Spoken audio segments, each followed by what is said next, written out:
안녕하세요. 부부사연 라디오입니다. 오늘의 사연 시작하겠습니다. 이런 개 같은 경우가 또 있을까요?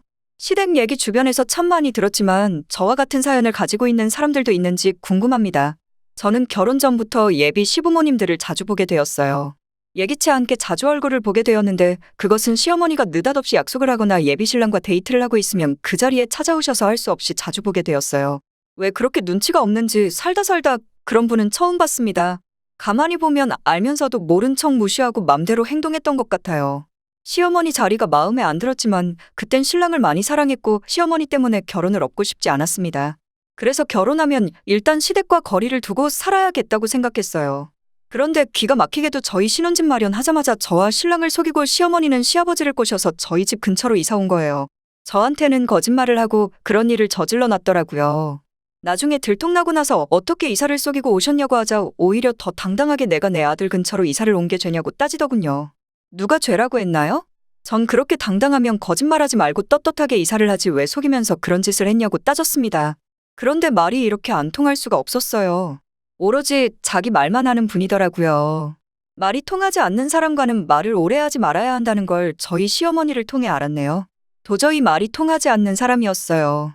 그래서 할 수 없이 그냥 저는 신경 쓰지 않고 살려고 했는데 문제는 저녁마다 저희 집으로 식사를 하러 오세요. 그것도 모자라 여행이나 가족 모임을 비롯해서 시어머니 모임까지 물어보지 않고 통보를 하며 같이 가는 걸로 하는 겁니다.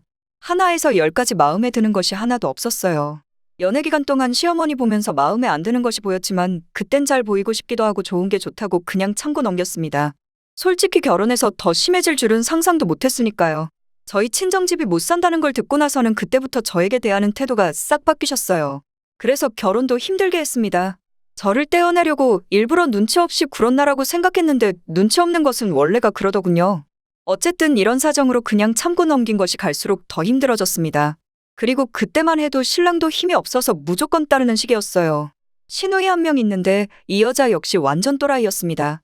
신랑이란 사람 누나가 그래도 저래도 누나라서 그런지 끽소리도 못하고 하라는 대로 다 따르더군요. 도저히 이대로는 못 살 것 같아서 저는 착하디 착한 신랑한테 기대지 않고 시댁과 싸우기 시작했습니다. 한 번은 시어머니가 갑자기 여행 날짜를 잡아서 통보를 하길래 일방적인 여행 계획에 먼저 따라갈 수 없다고 핑계를 대고 친정으로 가버리고 신랑만 보냈습니다. 일단 처음엔 신랑만 보내다가 차츰 신랑도 못 가게 했어요. 처음부터 신랑도 보내지 않으려고 했지만 그땐 그냥 큰일 만들고 싶지 않았어요. 생각할 것도 많고 하니까 머리가 아프고 큰일이든 작은 일이든 생각하는 것이 다 귀찮더군요. 혼자 살다가 결혼해서 살아보니 소소한 일로 시댁과 부딪히는 일이 너무 많아서 힘들었습니다. 참다 저는 친정에 얘기해서 도움을 청해 겨우 가족 여행에서 완전히 벗어날 수 있었습니다. 저희 친정엄마가 저희 시어머니한테 전화해서 몸이 안 좋다고 말했거든요. 엄마가 전화해서 그런지 시어머니는 순순히 알겠다고 하더군요. 사실 여행 가면 저만 죽어라 일만 하게 돼요. 이건 여행이 아니라 일하는 사람이 필요해서 저희와 같이 가자고 한 것 같았어요. 신랑도 자기 부모 눈치 보면서 도와주니까 시어머니 시부모님들 앞에선 하지 말고 집에서만 하라고 하더군요.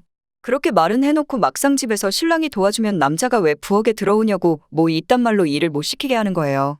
지금 생각하면 그땐 참 순진해서 몇 번 당하고 살았죠. 그러면서 큰일 한 번 치르게 되었어요.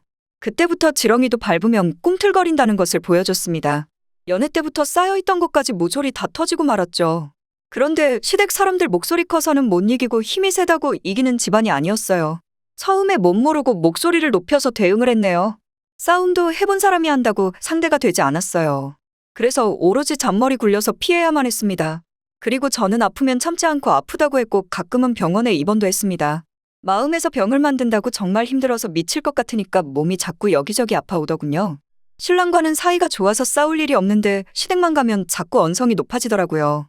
그런데 시간이 흐르고 별의별 일들을 겪고 살다 보니 아무리 좋았어도 싸우게 되더군요.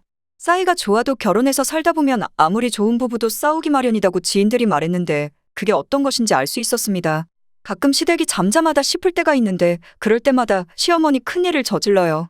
한 번은 가족 모두가 시어머니 말에 다들 따라주지 않자 밖으로 돌았던 시어머니가 나중엔 친구분들까지 소환해서 분란을 일으키더군요. 제가 결혼하기 전까지는 뭐든지 시어머니 맘대로 다 하셨던 모양이더라고요. 어느 누구 하나 시어머니 말에 토를 단 사람이 없었나 봐요. 그런데 제가 어머니 말에 토를 달고 거기에 자기 마음대로 가족들이 따라주지 않자 친구분들과 밖에서 보내던 시간을 집안으로 친구분들을 불러들이기 시작했어요. 저를 골탕 먹이려고 작정을 하신 것 같았어요. 그래서 저도 질세라 강하게 마음 먹고 맞대응했습니다. 싸움 한번 해보지 않고 잘한 저로선 대단한 용기였답니다. 몇 번을 당하고 나서는 마지막이라 생각하고 속이 벌벌 떨렸지만 살기 위해 일을 벌여봤는데 기가 막힌 일이 터지고 말았네요.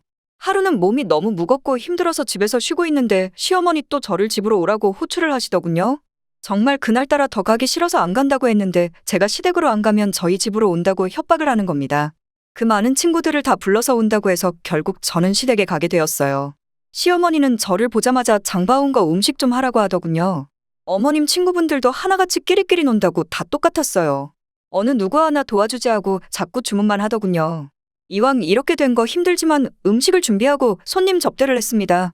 그렇게 그날은 어머님 비율을 맞춰드렸고 저도 제 역할을 했습니다. 그런데 문제는 한 번으로 끝나지 않았어요. 자꾸 친구분들을 불러서 저를 부려먹었어요. 제가 한두 번 순순히 어머니 말에 따르니까 방법을 이렇게 바꾸신 것 같더군요. 유치하게 말입니다. 제가 힘들어할수록 더 즐거워하셨어요. 처음엔 얼떨결에 몇 번을 하고 나중엔 도저히 안 되겠어서 마지막으로 저는 딱 3번만 하고 안 하려고 했습니다. 그래야 집안이 조용했으니까요. 그런데 그 3번째 되는 날 집안이 발칵 뒤집혔습니다. 저는 여느 때와 마찬가지로 시어머니 호출을 받았습니다. 일부러 제가 쉬는 날을 시어머니한테 말하지 않고 거짓말까지 했는데 바보 같은 신랑이 거짓말을 못해서인지 시어머니는 제가 쉬는 날을 알고 그날로 모임을 잡았더라고요. 그날 역시 몸이 자꾸 아파서 병원을 가기 위해 예약해 두었는데 시어머니 신랑 출근하자마자 아침부터 전화해서 서둘러 오라고 짜증 섞인 말을 하셨어요. 제가 못 이기는 척하고 시어머니 말에 따르는 거 3번까지라고 다짐했지만 그날은 정말 몸이 아프기도 하고 중요한 날이기도 했습니다. 그래서 그날은 임신인 것 같아서 병원 가야 된다고 했더니 대뜸 지혜야 핑계를 댈 게 없어서 그딴 걸로 핑계를 대니? 그리고 넌 쉬는 날이면서 왜 나한테 거짓말을 하고 그러니? 너 내가 시댁에 와서 일하라고 할까봐 거짓말했니? 너 자꾸 내 머리 꼭대기 위에서 놀면 이제부터 본격적으로 시집살이 시킨다. 내가 이쁘다 이쁘다 하니까 네가 정말 이쁜 줄 아는데 너 내가 지켜보고 있다. 당장 집으로 튀어와. 이러는 겁니다. 워낙 터프하고 자기밖에 모르는 시어머님인 줄 알고 결혼했지만 이 정도의 인격을 가진 분이라는 걸 알고 나니까 자꾸 실망하게 되는 거예요. 아침부터 아파서 쉬고 있다고 신랑이 전화드렸다고 전화 안 올 거라고 했는데 세상에 이렇게 전화가 왔습니다. 그런데 시어머니는 아픈 사람한테 꾀병 부리지 말고 당장 오라고 하는 거예요. 임신 얘기까지 했는데 말입니다. 전화를 끊고 어이도 없고 몸도 아파서 다시 걸려오는 전화 무시하고 안 갔어요. 전화로 저는 분명히 아프다고 말도 했고 신랑 역시 다시 전화해서 그냥 두라고 용기 내서 말했으니 그냥 넘어갈 줄 알았습니다. 그런데 기가 막히게도 시어머니라는 사람이 친구들을 죄다 불러서 저희 집으로 왔더군요. 그 무리들 또한 같은 생각을 가진 인간들이라 똑같이 행동을 하더군요. 인터폰에 보인 시어머니 친구라는 사람이 인터폰을 째려보면서 고함을 치며 며느리가 시어머니 말을 안 들으려면 이혼해야지 이러면서 있더군요. 밖을 보니 시어머니 포함해서 대여섯 명이서 저희 대문을 두드리고 있었어요. 저는 인터폰도 안 받고 문도 열어주지 않았습니다. 너무 화가 났지만 저러다 가시겠지 하고 있었어요. 그날 병원 예약이 되어 있어서 준비 중이었는데 나갈 상황이 아닌 거예요. 그래서 병원에 전화를 해서 예약을 취소하고 한두 시간 있다가 가려고 했습니다. 그런데 밖에서 계속 문을 두드리고 안 가고 있더군요. 경비 아저씨 주민들의 신고를 받고 왔는지 밖이 시끄러웠습니다. 시어머니 저에게 몇 통의 전화를 또 하더군요. 그래도 받지 않았어요. 신랑한테 열이 받아서 너네 엄마 데려가라고 문자를 했습니다. 문자를 보내자마자 밖이 더 소란한 걸 느껴서 그냥 문을 열어야겠다 생각하고 있는데 밖에서 사이렌 소리가 들리더군요. 해서 밖을 내려다 보았더니 119차가 왔더군요. 저는 다른 곳에 사고가 났거나 아니면 설마 시어머니가 불렀나 생각하고 있었어요. 한참 후 베란다 창문을 보고 깜짝 놀라 그 자리에서 주저앉고 말았습니다. 창문으로 119 직원이 안을 들여다보고 있다가 저와 눈이 마주치게 되었거든요. 저도 놀라고 그 사람도 놀랐네요. 저는 서둘러 문을 열었습니다. 그러자마자 시어머니 저에게 손을 뻗어들어 제 뺨을 치려는 순간 다행히 소방 직원이 시어머니 팔을 잡아주었어요. 정말 하마터면 소도둑만한 손바닥에 제 뺨이 맞을 뻔했네요. 저는 시어머니를 향해 뭐 하자는 거예요? 하고 따지고 들자 시어머니를 포함해서 여러 명의 친구분들이 떼거지로 저에게 달려들었습니다. 그러자 시어머니는 너 이 싸가지 지금 네가 잘못했으면서 지금 나보고 잘못했다고 하는 거냐? 순식간에 일어난 일이었습니다. 서로 말리고 주변에 있던 이웃들이 지켜보고 있다가 시어머니 친구들을 떼어내줬어요. 아직도 그 순간을 떠올리니 화가 나고 아찔합니다.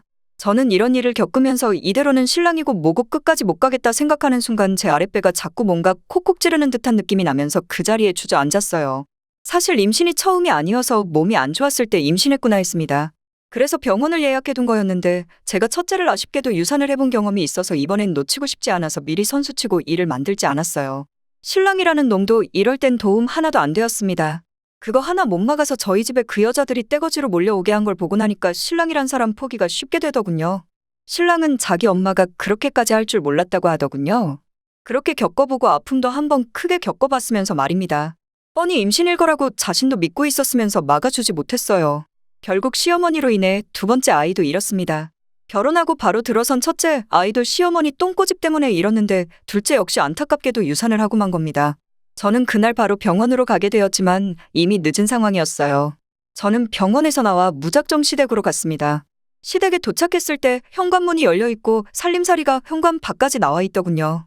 집으로 들어서는데 바로 시어머니가 보였어요. 저는 묻지도 따지지도 않고 바로 시어머니한테 달려가 시어머니 머리채를 잡고 마구 흔들어 버렸어요. 그땐 두 아이를 시어머니 때문에 잃고 나니 눈에 보이는 것이 없더군요. 그때 아마도 머리채뿐만이 아니라 뺨도 제가 갈긴 걸로 압니다. 신랑도 저한테서 이혼하자라는 말 듣고 바로 시댁으로 달려가 순하디 순한 신랑이 시댁집에 가서 살림살이 다 부셔놓고 발칵 뒤집어 놓았더라고요. 괴물처럼 덤벼드는 저에게 시어머니가 아들놈이 집안을 쑥대밭으로 만들어 놓더니 인형까지 난리네 하면서 고함을 질러서 알았네요. 그러면서 한다는 말이 너희들 애 못 지킨 것을 왜 내 탓을 하고 날 잡냐면서 미친 사람처럼 나중에 날뛰더군요. 신랑놈 진작에 이런 모습을 보였다면 이 상황까지 오지 않았을 텐데라는 마음이 잠깐 들었습니다. 값진 물건들 속에 특히 시어머니가 아끼는 물건들을 죄다 때려 부셔놨더군요. 시어머니 제가 정신반 나간 상태로 덤벼드니까 결국엔 저보고 미안하다고 제 발을 붙들고 빌었던 걸로 기억하는데 그딴 거 보이지 않더라고요. 시아버지도 말리지 않더군요. 귀하디 귀한 손주를 두 번이나 잃어서인지 넋놓고 제가 하는 행동 그대로 보고 있었습니다. 뒤늦게 시누이도 신랑이 난리치고 갔다는 소식 듣고 시댁 근처에 살고 있어서 바로 쫓아왔어요. 시누이 저랑 눈이 마주쳤는데 그때 제가 제정신이 아니라는 걸 알아서인지 그 쌈닭 같은 시누이가 저를 건드리지 않고 눈을 깔더군요. 되려 자기 엄마를 탓하며 왜 그랬냐고 뭐라 했던 걸로 기억됩니다. 현관문이 열려 있어서 밖에 있던 사람들이 하나둘 저희 시댁 집안을 들여다보면서 수군거리고 있었어요. 저는 그 인파들을 뚫고 나와 그날 바로 저희 친정으로 갔고 저희 친정에서도 더 이상 이 결혼을 유지하는 것은 무리가 있다고 이혼을 하라고 하셨습니다. 그렇게 해서 저는 신랑과 짧은 결혼 생활을 하고 이혼하게 되었습니다. 안타깝게 두 아이를 그렇게 보내서 마음이 아프지만 어찌 보면 잘 된 거라고 저를 위로해봅니다. 어차피 안 될 인연을 아이들 끈으로 갔다면 이보다 더한 일이 있지 않았을까 싶은 생각부터 드네요. 아무튼 저는 이런 개 같은 시집살이를 하고 끝을 냈습니다. 생각하자면 별거 아닌 걸로 모두가 괴로운 결말을 낳은 것이 아닌가 싶습니다. 전 남편은 폐인처럼 지낸다고 들었어요. 자기 아들 그렇게 만들어 놓고 나서야 정신을 차렸는지 시어머니 저에게 용서해달라고 빌고 또 빌더군요. 하지만 이제 저는 더 이상 이 집 식구들과 얽히고 싶지 않네요. 결혼이란 거 참 어려운 것 같네요. 아무튼 저는 큰일 겪고 느낀 것은 처음부터 죽이 되든 밥이 되든 싸우더라도 소신껏 자기 의사를 당당하게 말하고 해결을 봐야 한다는 걸 깨달았습니다. 무조건 참는 것은 아닌 것 같아요. 어느 누구의 희생만을 바라는 것은 너무 이기적인 것 같아요. 서로 조율해서 서로 조금씩 양보가 답인 것 같습니다. 여러분들도 꼭 시부모 자리 잘 보시고 결혼하시길 바라요. 지금까지 여러분의 소중한 사연을 읽어드리는 부부 사연 라디오였습니다. 구독과 좋아요, 알림 설정 부탁드리겠습니다. 감사합니다.